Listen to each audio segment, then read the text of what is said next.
കാസർകോട് പൂച്ചക്കാട്ടെ പ്രവാസി വ്യവസായി ഗഫൂർ ഹാജിയെ കൊലപ്പെടുത്തി മന്ത്രവാദ സംഘം തട്ടിയെടുത്ത 596 പവൻ സ്വർണത്തിൽ 92 പവൻ സ്വർണം പോലീസ് കണ്ടെടുത്തു. 1.5 വർഷം മുൻപായിരുന്നു കൊലപാതകം നടന്നത്. കാസർഗോഡ് നഗരത്തിലെ ജ്വല്ലറികളിൽ നിന്നാണ് പ്രതികളുമായി എത്തിയ അന്വേഷണ സംഘം സ്വർണം കണ്ടെടുത്തത്. മന്ത്രവാദിനി ജിന്നുമ്മയുടെ ഭർത്താവ് TM ഉബൈസ് ചട്ടഞ്ചാലിലെ ഒരു സഹകരണ സംഘത്തിൽ പണയപ്പെടുത്തിയ 11 പവൻ സ്വർണം തിരിച്ചു കിട്ടാനായി അന്വേഷണ സംഘം നോട്ടീസ് നൽകിയിട്ടുണ്ട്.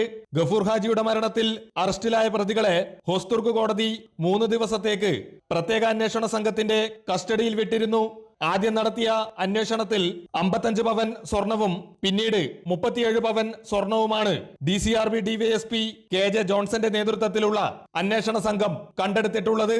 മന്ത്രവാദത്തിലൂടെ സ്വർണം ഇരട്ടിപ്പിച്ചു തരാമെന്ന് ഗഫൂർ ഹാജിയെ വിശ്വസിപ്പിച്ച സംഘം 596 പവൻ സ്വർണം തട്ടിയെടുത്ത ശേഷം തല ഭിത്തിയിലിടിച്ച് ഗഫൂർ ഹാജിയെ കൊലപ്പെടുത്തുകയായിരുന്നു.